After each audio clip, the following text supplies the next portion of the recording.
on ne peut pas donner de pronostic. Une finale, c'est pas le hasard, mais il faut un peu de chance, on peut gagner un match, alors qu'on a pu perdre 2 fois contre le Stade Toulousain ou contre notre équipe, et puis on peut gagner une finale. Ce qui nous est arrivé en finale contre Dax, on avait perdu 2 fois, et on a gagné la finale, qui était le match le plus important finalement. La finale, c'est un match qui se joue beaucoup au mental et beaucoup au moral, quoi. Et puis il y a un facteur chance qui compte aussi. Donc pas de pronostic pour moi.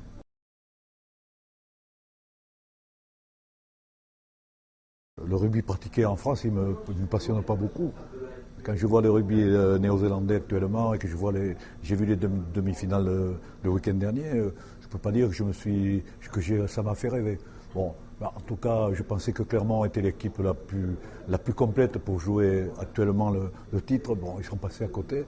Être favori, c'est une chose difficile. L'an dernier, ils ont réussi à remporter le bouclier. Ils n'étaient pas favoris. Cette année, ils étaient favoris.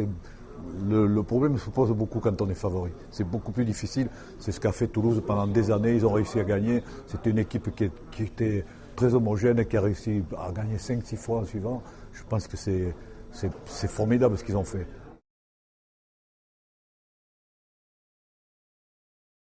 Elle me paraît plus physique que technique.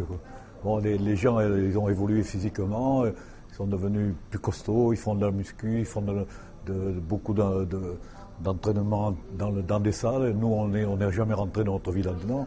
On avait beaucoup plus de plaisir du jeu sur le terrain, de passes, de techniques individuelles et qui se mettaient au service du collectif. Voilà. Bon, on peut me dire ce qu'on voudra, je pense que la technique de base de chaque époque, elle correspond à ce qu'il y a de mieux et je trouve que la technique individuelle en ce moment est un peu négligée. L'esprit a changé, on provoque des fautes pour provoquer des buts, des pénalités, tout ça. C'était pas du tout notre problème. Nous, on passait beaucoup plus à jouer au ballon, à faire marquer des essais. Et les buts étaient moins importants. On n'arrivait pas à marquer 5-6 buts dans une partie. C'était impossible. Impossible.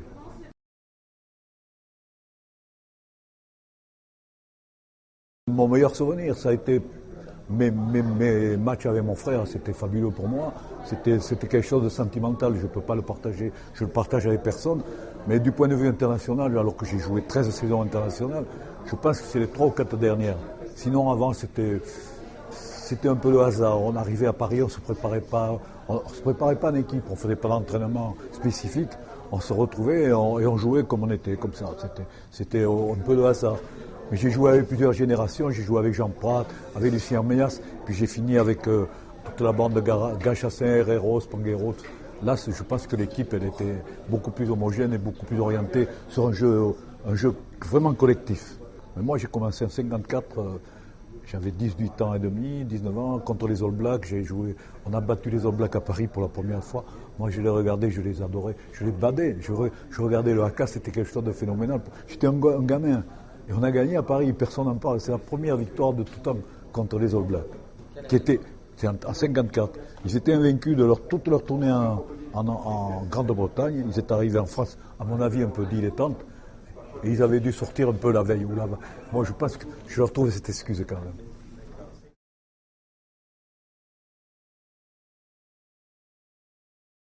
Le projet de Saint-André, c'est bien de préparer la Coupe du Monde avec un renouvellement de joueurs.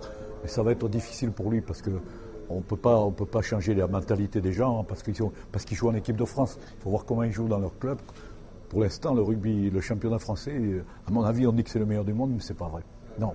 Il faut être lucide et regarder les choses comme elles se présentent. Il faut aller vers le jeu que font les All Blacks maintenant, spectaculaire, agréable. C'est le plaisir de jouer. Ils font des dizaines et des dizaines de passes pendant un match. Ils sont toujours en mouvement pour être là près du porteur du ballon. Il n'y a jamais une faute. C'est la présence du joueur qui est très importante. Il ne faut pas regarder partir un gars qui parle le ballon. Il faut aller vers lui pour l'aider, pour être toujours en mouvement. Voilà. Moi, je pense que le rugby, il faut le copier actuellement sur ce que font les All Blacks. Voilà.